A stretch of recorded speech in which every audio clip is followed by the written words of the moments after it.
My life felt completely normal until I found the contract I signed in my sleep.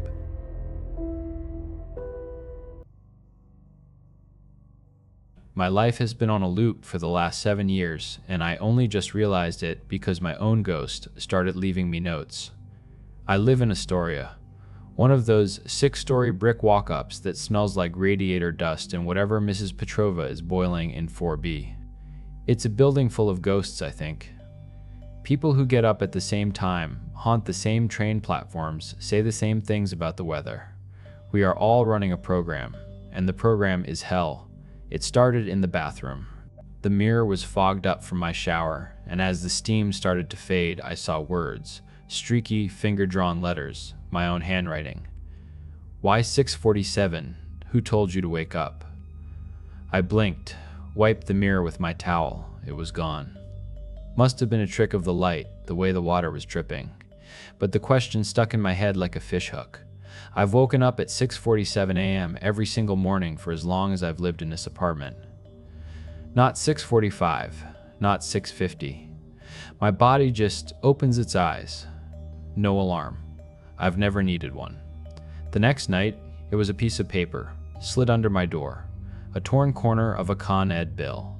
The handwriting, again, was mine. The same frantic scrawl I use for grocery lists. You hate the taste of burnt coffee. Why do you order it every day? I froze in my hallway, the paper trembling in my hand. He was right. Whoever this me but not me was, he was right.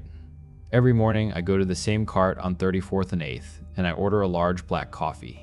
And every morning it tastes like asphalt. Bitter. Scalded. I hate it. But I drink it. I've never even considered going to the place next to it. Why?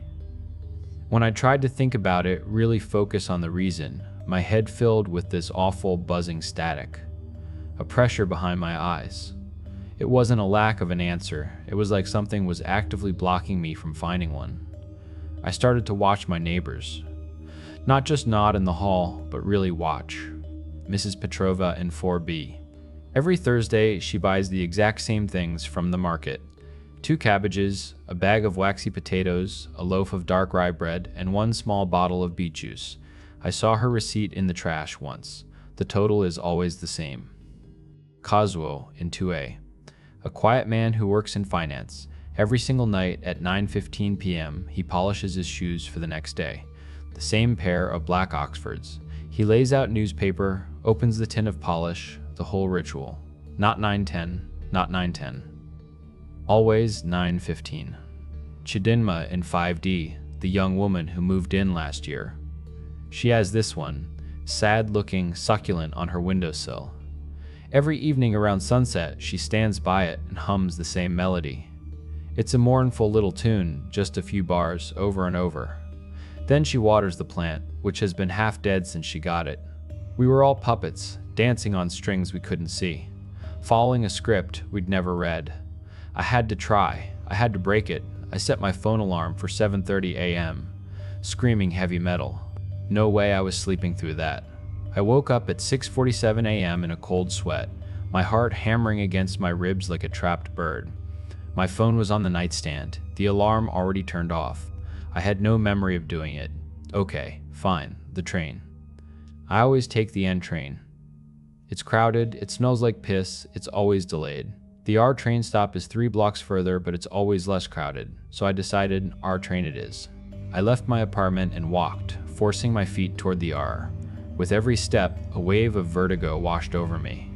The streetlights seemed to blur and warp. The sound of traffic became a distorted, ugly drone. A crushing headache bloomed behind my eyes, so intense I had to stop and lean against a mailbox, breathing hard. My whole body was screaming at me. Wrong way. Go back. The next thing I knew, I was standing on the N train platform. The familiar smell of piss and despair filled my lungs. I had no idea how I got there. The last 3 blocks were just gone, a hole in my memory. A new note was waiting for me that night. Who decided you were not brave enough to be happy? You were brave once. Who took that from you? It was a punch to the gut. I sat on my floor and cried. I had to know if it was just me. I waited until I heard Kazuo's door open, the soft click of him leaving for his nightly shoe polishing ritual. I slipped out into the hall. "Kazuo," I said. My voice sounded thin. He turned, his face a perfect mask of polite indifference. "Amir, good evening. Can I ask you something weird?" He gave a slight, formal nod. "Do you ever feel like you're not in control? Like you're just doing things because you're supposed to?" The change was terrifying. For maybe one full second, his mask didn't just slip, it shattered. His eyes went wide with a raw animal panic. His mouth opened slightly. And then, just as quickly, it was gone. The polite mask slammed back into place. His face was a blank slate.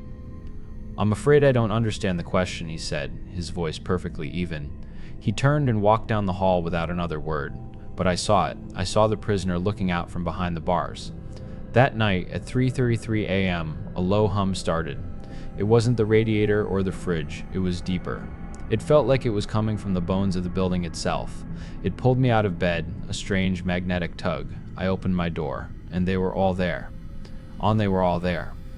Standing in the sickly yellow light of the hallway, Mrs. Petrova in her faded floral nightgown. Kazuo in silk pajamas, his hair a mess. Chidinma clutching her bathrobe tight, tears streaming down her face. Each of them was holding a small piece of paper. "You too," Chidinma whispered.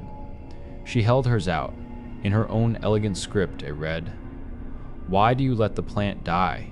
We didn't need to compare. We all knew. The questions had found all of us."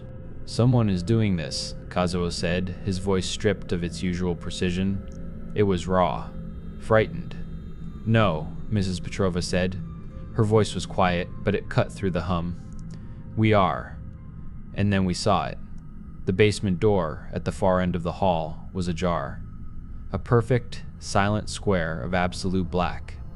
The hum was coming from down there. We didn't decide to go. We just moved. A silent, terrified procession drawn by that sound. The stairs were stone, slick with a dampness that had nothing to do with weather. The air grew cold, smelling of wet concrete and ozone and something else, something like old paper and regret. The basement wasn't a basement. It was a cathedral of failure. It stretched on into darkness, the ceiling lost in shadow above us. And in the center, under a single, buzzing fluorescent bulb, was a single, rust-colored filing cabinet. The label on the drawer was typed on a yellowed card. Astoria Tenant Holdings. Personal Covenants. My hand shook as I pulled the drawer open. It glided out with a dead, silent smoothness. Inside were files. Dozens of them. Each with a name on the tab. I found mine. I found theirs. They weren't paper. They felt like vellum. Skin. They were warm to the touch. The ink was a dark, rusty brown, like dried blood, and it seemed to squirm in the periphery of my vision.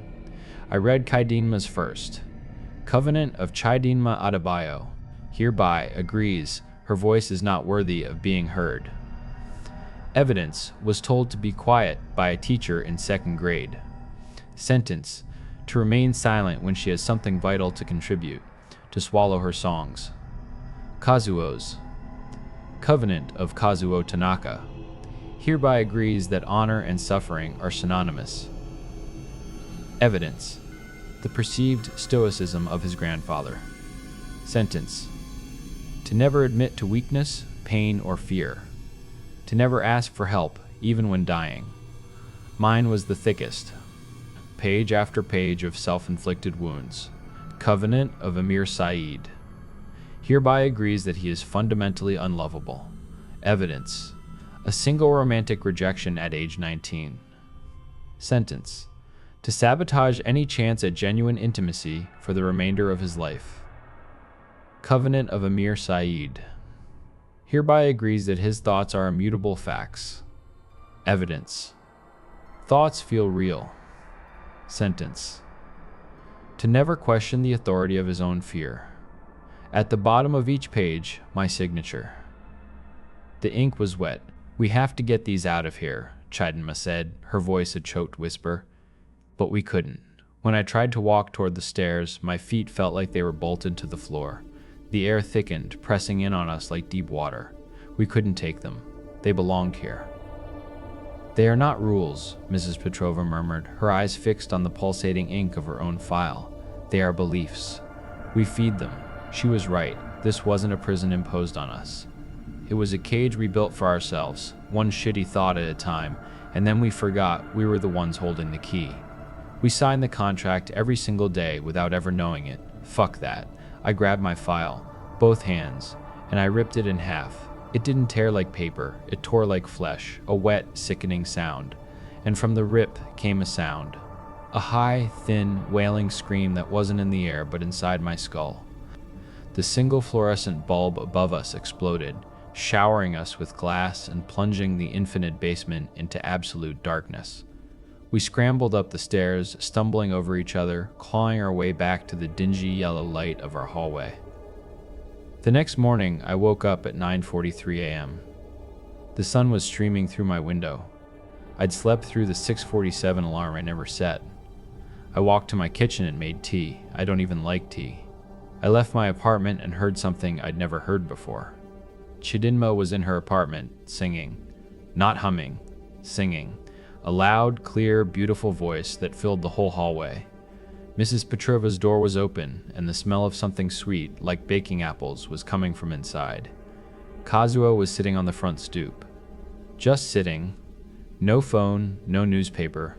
Just watching the people walk by, a small, quiet smile on his face. We'd done it.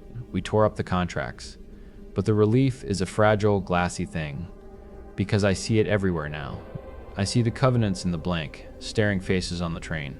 I see it in the woman who apologizes for taking up space, in the man who screams at a barista because it's the only way he knows how to feel powerful. The whole city is a machine, humming with the quiet misery of self-imposed rules. Some nights, I go back down to the basement. The light is working again. The cabinet is still there. And my file is back. The vellum is pristine. The pages are whole. The ink of my signature is still wet, still waiting. They regenerate. Every night at 3:33 a.m., the offer is renewed. The agreement to be smaller, sadder, safer. Every morning, the world wakes up and signs again in its sleep.